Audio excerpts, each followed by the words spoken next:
Hello, people. We are going to tell one of our unique and interesting spiritual stories, which we haven't done too much of, but I'm going to share this one because we both had a similar, we're both having an experience in this story, and it was like kind of merged, so it's a fun story to tell. We also want you to know the reason we're telling this story is when you put in the spiritual work, Spirit responds. And we want you to know a lot of the intentions we ask our clients to set. This is the result of going all in. Yeah. So if you watch our other videos, we're going to say always it's about your devotion, your sincerity, and your willingness to be honest with God to bring what you're working on in an honest way forward. So after we got married, I was still working on a lot of my ancestral trauma and some of my coping patterns and doing really deep work. And it was something that was very beautiful because I was able to we live next to a forest, and I was able to go to this beautiful big park in Portland, Oregon in the hills. And I walked and I did these really great meditations, which helped me a lot to heal and go deeper into the healing process. And again, using all the teachings that we talk about in all our videos. So one day I got home after the walk, and Persia and I are sitting there talking. I want to say one thing. Yes, go ahead. I'm just going to say a little bit more about these walks that he was doing, because Grace took hold of his journey with the divine 100%. When he talks about working on ancestral stuff, what he's really saying is that he laid his heart bare to God, to the divine, and he completely saw everything going on, and he didn't hold back, he didn't hide, and he asked for help, and he was praying every day, and he was talking to the divine force in nature, saying, guide me, help me, heal me. And he showed up and he went on these walks every single day extensively for a long period of time and said, I surrender, just show me the way. So he put his heart fully in, and this is part of the story that he's probably being too humble about, but he did the complete surrender and taking refuge in the divine and complete transparency with fully looking at everything he saw. How these trauma patterns and ancestral curses that come to us, fully looking at how it had affected my life and how it had caused pain and suffering to myself and others, and being fully honest and transparent about it. And I was blessed to incredibly blessed to have God brought us together so we could do this work. So Persia's wisdom and insight, and she had her own aspect of the work to do as well, but our sharing allowed more things to become illuminated so that I could go work on them. And I knew that a spiritual partnership was the very container to allow you to gain more spiritual progress. And we were incredibly compassionate with each other through this journey. But I'll just say, it is so key to know that if you're receptive, other people feel it and God feels it. Your receptivity is 100% between you and the divine. And Grace was 100% receptive. So this is why he received a miracle. Yeah. So after, again, doing this work, one day I came home and we were sitting and talking, and Persia was talking about how she had a dream years prior, and in the dream she was shown diamond Buddhas, white Buddhas on white lotuses, and they were... Wait, back up. Sorry. This is your part of the story. Yeah, you got it a little bit off. That's okay, it was close. Yeah. I actually the only thing that happened in the dream was that I was told a word. And it was very foreign to me. I don't know Tibetan or Sanskrit. And the word was very long and I couldn't pronounce it. And some divine enlightened being was speaking to me in a deep dream state. And they said, now I know the word was Vajrasattva. And when they said it, I went, huh? And they go, just remember Vajra, okay? And I was like, Vajra, in my dream state. And then I woke up and I was like, I don't know what that was about. So I was like, maybe I'll meditate on it.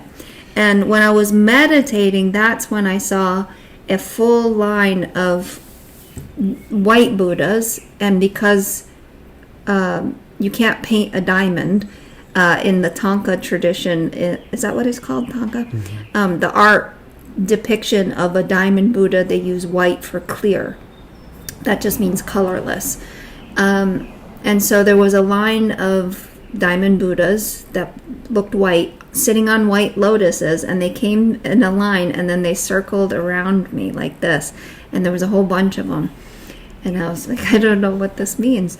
So I decided to get on the handy divination tool called Google, and I looked up Vajra, and there was a YouTube video, and I clicked on it, and it was the Vajrasattva mantra, which is a 100-syllable mantra for the Diamond Buddha initiation.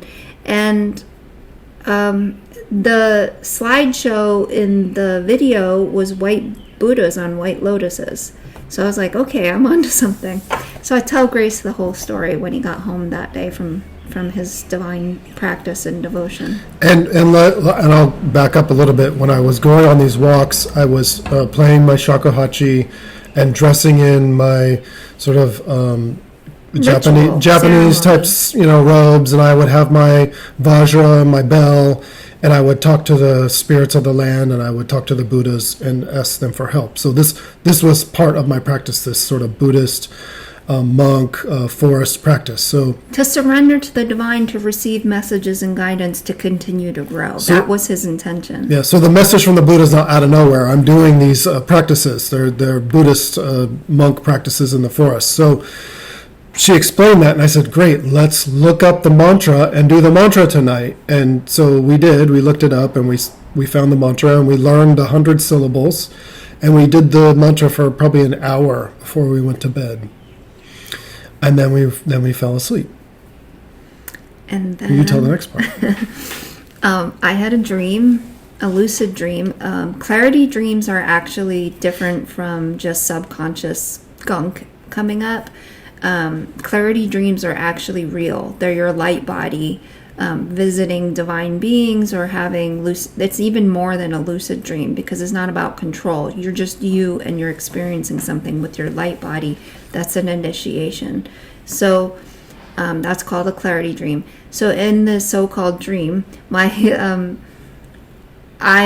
was looking at the dinner that we had eaten that night at the dining table, and I looked at the plate of food, and I said, everything is Buddha.